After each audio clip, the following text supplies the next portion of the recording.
मैं आज लेके आया हूँ आपके सामने मैकेनिकल फाइनल ईयर का subject automobile maintenance servicing and repair. उसमें चैप्टर नंबर 8 है ऑटोमोबाइल पॉल्यूशन, मतलब ऑटोमोबाइल के द्वारा जो पॉल्यूशन होता है उसके ऊपर बात करेंगे। तो उसमें बात करेंगे कि सोर्सेज क्या क्या है पॉल्यूशन के, जो ऑटोमोबाइल के द्वारा जो पॉल्यूशन होता है उसके सोर्सेज क्या क्या है।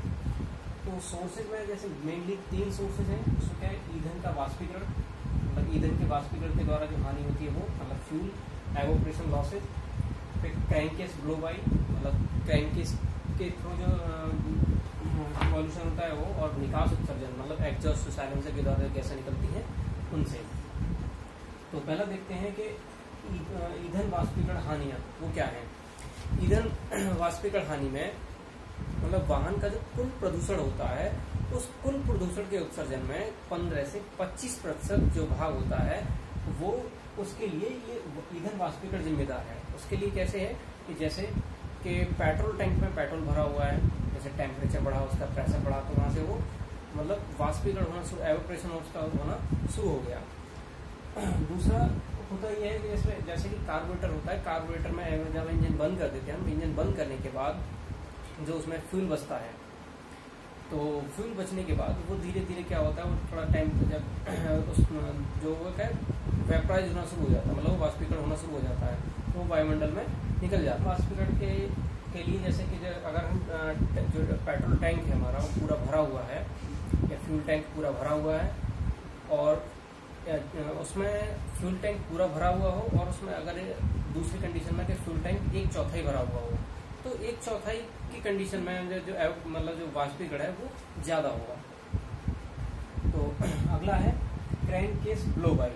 मतलब क्रैंककेस ब्लो बाई क्या है, जब जो कंबशन चैम्बर होता है, मतलब दहन कक्ष होता है, उसमें जो वाष्प गैसें जो और जो दहन गैसें जो उत्पन्न होती हैं वो पिस्टन रिंग के आसपास की जो गैप की वजह से वो पिस्टन के साइड से लीक कर जाती हैं।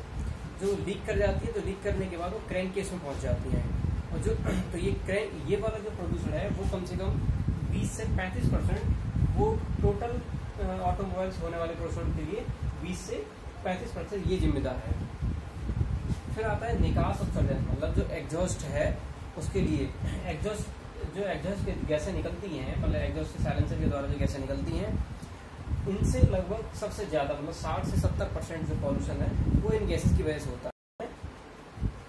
इसमें क्या है, जैसे साइलेंसर से गैसें निकल रही हैं तो उन गैसों में मतलब हमारा जो फ्यूल है वो पूरी तरह बर्न नहीं हो पाया, पूरी तरह बर्न नहीं होगा, तो वो क्या है वायुमंडल में जाके पॉल्यूशन जनरेट करेगा। और इसके कारण जैसे कार्बन मोनोऑक्साइड, मतलब अगर फ्यूल मतलब हमें जब फ्यूल बर्न हो रहा है, अगर वो उसे पूरी ऑक्सीजन नहीं मिलेगी तो क्या होगा, वो कार्बन डाइऑक्साइड बनाने के बजाय वो क्या होगा कि कार्बन मोनोऑक्साइड बनाना शुरू कर देगा। और इसी तरह से हाइड्रोकार्बन जनरेट होंगे और नाइट्रोजन ऑक्साइड गैसेज निकलेंगी, जो वायु प्रदूषण का मेनली कॉजेज बनती है, मेनली कारण वायु प्रदूषण कारण ये बनती है। आगे बात करते हैं ऑटोमोबाइल प्रदूषण को रोकने के उपाय क्या क्या हैं। जैसे कि पहला है एयर इंजेक्शन, मतलब हम क्या करेंगे कि ज़्यादा वायु भेजने से जो फ्यूल का जो बर्निंग है वो पूरी तरह होगी, और जो फ्यूल की बर्निंग पूरी तरह होगी तो उसमें हाइड्रोकार्बन और कार्बन मोनोऑक्साइड पूरी तरह जल जाएगा। सेट वाल्व टाइमिंग, तो हम इसमें क्या करेंगे, जैसे कि वाल्व टाइमिंग अगर हमारी इधर उधर है, वाल्व टाइमिंग अगर प्रॉपर नहीं है, तब क्या होगा, फ्यूल कभी ज़्यादा पहुंचेगा कभी कम पहुंचेगा। तो हम इसको प्रॉपर करने के लिए वाल्व टाइमिंग को सेट किया जाएगा। अगर जरूरत पड़ती है मतलब कंबशन चैम्बर को दोबारा डिजाइन करने के लिए, तो हम फिर इसको दोबारा से डिजाइन कर सकते हैं। एग्जॉस्ट गैस रिसर्कुलेशन, इसमें क्या होगा कि इसमें जली हुई गैसों का कुछ भाग इंजन के इनसाइड मैनिफोल्ड में दोबारा से भेजा जाएगा, जिससे प्रदूषण को कम किया जा सके। फिर अगला है electronic engine control and close loop fuel system.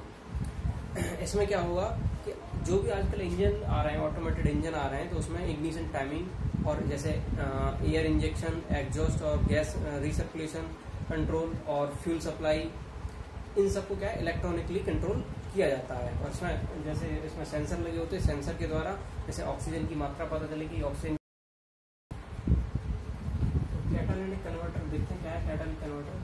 Catalytic converter ये होता है कि इसमें ये जो उसकी संरचना है पूरी, इसमें यहाँ पे ये प्लेटिनम का एक जाली लगी होती है, जैसे मक्खी के छत्ते के आकार की जाली ऐसी लगी होती है, और ये सिरेमिक का बना होता है, और वैसे ही जाली यहाँ पे लगी होती है। तो यहाँ से हार्मफुल गैसेस फ्लो कराई जाती हैं, यहाँ से जो इंजन से निकलती हैं हार्मफुल गैसेस, इसमें nitrogen oxide, carbon monoxide, hydrocarbon, ये जो गैसेस होती हैं। तो यहाँ पे ये जो पहला होता है, पहली जाली होती है, वो काम करती है रिडक्शन का। रिडक्शन से मतलब जैसे नाइट्रोजन ऑक्साइड यहाँ आया तो नाइट्रोजन ऑक्साइड को वो नाइट्रोजन और ऑक्सीजन में अलग अलग कर देंगे, ठीक है। उसके बाद यहाँ से जो बाकी गैसेज यहाँ फ्लो हो जाती हैं आगे, यहाँ से जब गैसें निकलती हैं तो ये जो CO है वो कार्बन, यहाँ से इसका ऑक्सीडेशन होता है, मतलब ऑक्सीजन ऐड होती है उसमें, तो ऑक्सीजन ऑक्सीडेशन होने के बाद कार्बन मोनोऑक्साइड जो है वो कन्वर्ट हो जाती है कार्बन डाइऑक्साइड में। जैसे हाइड्रोकार्बन है, हाइड्रोकार्बन अगर तो यहाँ पे जब यहाँ से पासेज होगी गैसेज, हाइड्रोकार्बन गैसेज, तो क्या होगा CO2 + H2 में कन्वर्ट हो जाएगी, क्योंकि यहाँ पे अगर कार्बन मोनोऑक्साइड और हाइड्रोजन कार्बाइड ये सीधे यहाँ पे अगर ये वायुमंडल में जाते हैं ज़्यादा हार्मफुल थे, अगर ये कन्वर्ट होकर जाएंगे CO2 में तो ये हार्मफुल कम हार्मफुल होंगे, ठीक है। तो